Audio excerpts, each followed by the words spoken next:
For most of us, the story of the crucifixion is a cornerstone of religious tradition. It is usually presented as a historical tragedy, an event from 2,000 years ago that we observe with distance and mourning.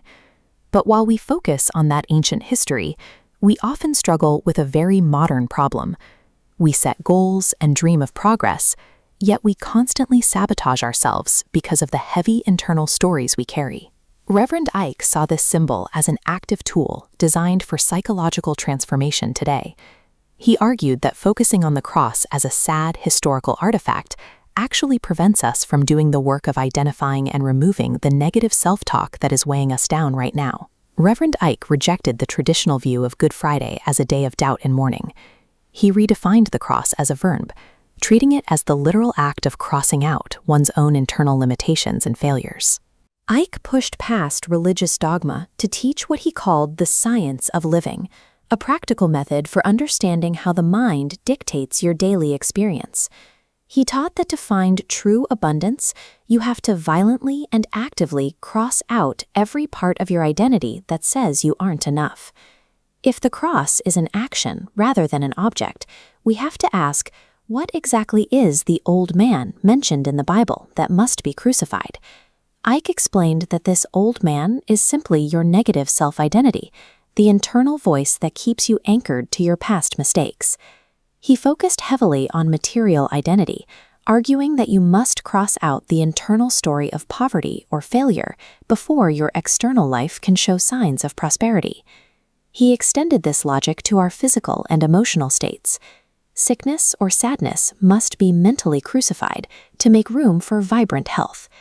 This is the core of the Great Exchange. Success cannot take root in a mind that views itself as a failure.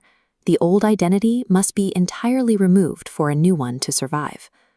Motivational speaker Les Brown suggests that Ike was actually describing scientific principles decades before they entered the mainstream.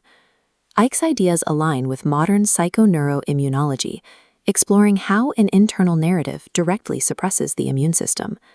This mirrors psychocybernetics, where self-image acts as a mental thermostat. Crossing out the old self-image resets the thermostat, forcing reality to adjust. Dr. Martin Seligman provided empirical weight to these ideas through a 26-year study on optimism. He found that a person's core outlook is one of the most reliable predictors of their success and longevity.